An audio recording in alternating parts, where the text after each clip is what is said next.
이번 시간에는 상식 밖의 풍수 논리를 믿는 순진한 사람들이라는 내용으로 말씀드리겠습니다.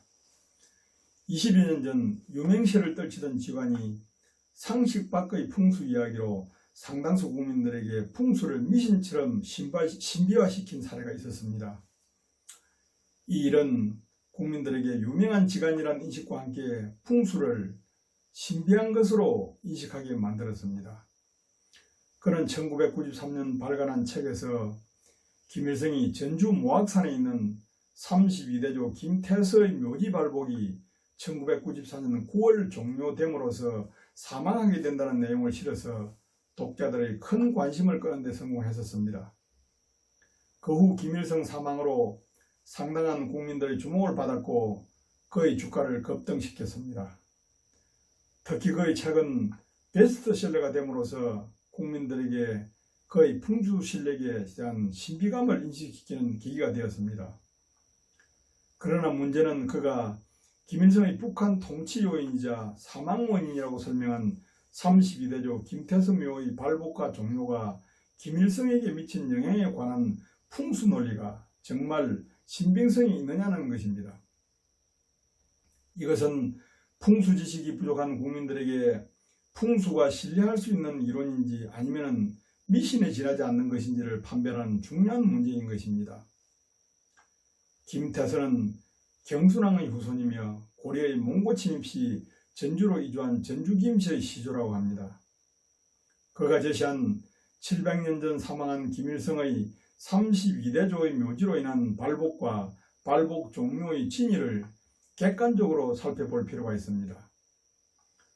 조상의 영향으로 후손에게 기륭이 발생하기 위해서는 두 가지 요건이 확실히 충족되어야 한다는 것이 객관적인 논리입니다.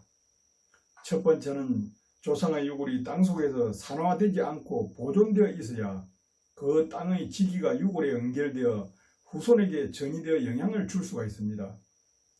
유골이 산화되어 없어졌거나 화장한 유골의 경우에는 기를 전이시킬 수 있는 대상이 없어 영향을 미칠 수 없다는 것은 상식적으로 이해할 수 있을 것입니다.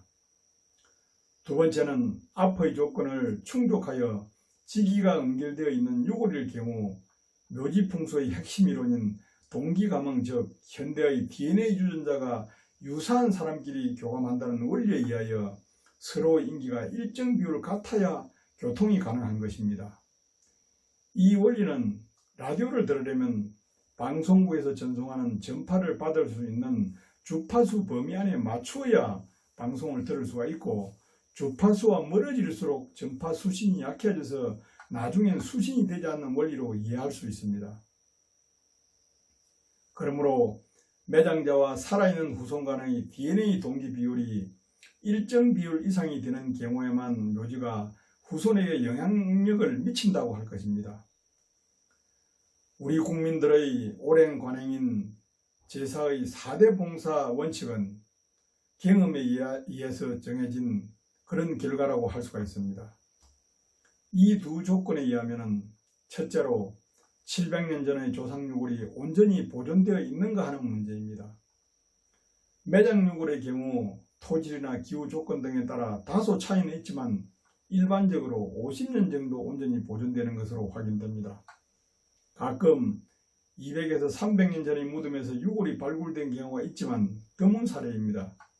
특히 700년 전의 유골은 보존 가능성이 희박하다는 경험적 사실로 볼 때 먼저 지기를 전송할 매체인 유골의 존재가 거의 불가능하다고 할 수가 있습니다. 두 번째로 동기감흥 비율은 조상 간의 거리가 멀어질수록 낮아져서 김일성과 거의 32대 조상 간의 동기 비율은 약 43억 분의 1로 동기라고 할 수 없을 정도로 전혀 교감이 불가능합니다. 그러므로 이 경우에는 유골의 존재가 어렵고 동기감흥이 사실상 불가능하다는 것은 누구나 상식적으로 알 수가 있습니다. 이런 사실은 김일성 사망 원인이 조상묘지와 전혀 연관성이 없으면 풍수 논리로는 설명할 수 없다는 것입니다. 그러므로 결과적으로 김일성의 사망 시기를 마친 이유가 궁금해집니다. 김일성의 죽음을 예언한 사람은 여러 사람이 있었습니다. 무속인들은 어떤 신의 계시가 있었다고 합니다. 이것은 영감이 탁월한 사람이 느낄 수 있는 순수한 예감이라 할 수 있습니다. 그도 자신의 책에서 신안을 가지고 있다고 했습니다. 스스로 탁월한 영감의 소유자라는 말이므로 영적으로 느꼈을 가능성이 크다고 할 수가 있습니다. 그러나 문제는 이렇게 받은 영감을 직관이 유명세로 이용하기 위해 풍수이론이나 상식에 반하는 풍수논리를 동원했다는 것입니다. 이것은 풍수식견이 부족한 국민들에게 사실을 호도하고 신비감을 줌으로써 자신의 능력을 과시하기 위한 의도로 보여집니다. 이런 유명세를 타는 직관의 사실을 호도한 풍수논리는 국민들에게 풍수를 신비화시키고 미신으로 인식하게 만드는 절대로 해서는 안 될 일입니다. 결과적으로 김일성의 죽음이 사실로 확인된 후 독자들과 언론의 반응은 뜨거웠습니다. 그 인기는 폭등했고 당시 인기 개그맨이 진행하던 TV쇼에 출연함으로써 절정으로 치달았습니다. 이런 영향으로 책이 엄청나게 팔려나갔고 그 지간을 이용해 명당을 잡겠다는 가진 자들의 공세가 이어졌다고 합니다. 그는 몇 명의 전직 대통령 집안의 묘지터와 상당수 가진 자들의 묘지터를 잡아준 것으로 알려졌습니다.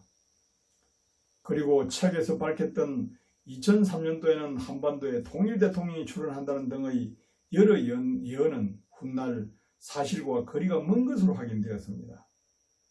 그러나 그의 말년은 유명세를 이용해 거액과 바꾼 가진 자들의 명당 묘지들이 사실과 다른 것으로 밝혀져 무리를 일으키고 국민들에게 피해를 끼친 부도덕한 명의 공중파를 탐으로써 명성은 하루아침에 추락하고 말았습니다.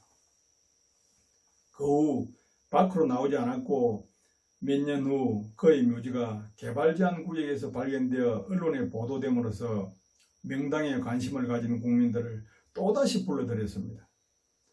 전국의 명당을 잘 알고 있다던 그가 묻힌 묘지는 아무런 표식도 없고 명성과는 거리가 먼 너무도 초라한 묘지로 많은 것을 생각하게 합니다.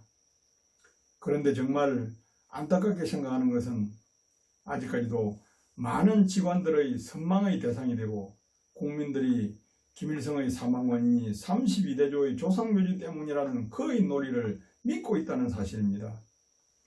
이런 사례는 한번 오도된 내용이 바로 잡히기 어렵다는 사실과 공중파 위력이 얼마나 큰지를 보여주는 사례라고 할 수가 있습니다. 그런데 최고 직관이라던 사람의 풍수 이론이 이 정도로 신뢰하기 어려운 것을 보면 시중 직관들의 수준을 짐작할 수가 있고 그들을 경계해야 할 충분한 이유가 되는 것입니다. 허무맹랑한 논리로 국민을 현혹시키는 직관들이 사라질 수 있도록 이제는 국민들이 정말 현명해져야 합니다. 감사합니다.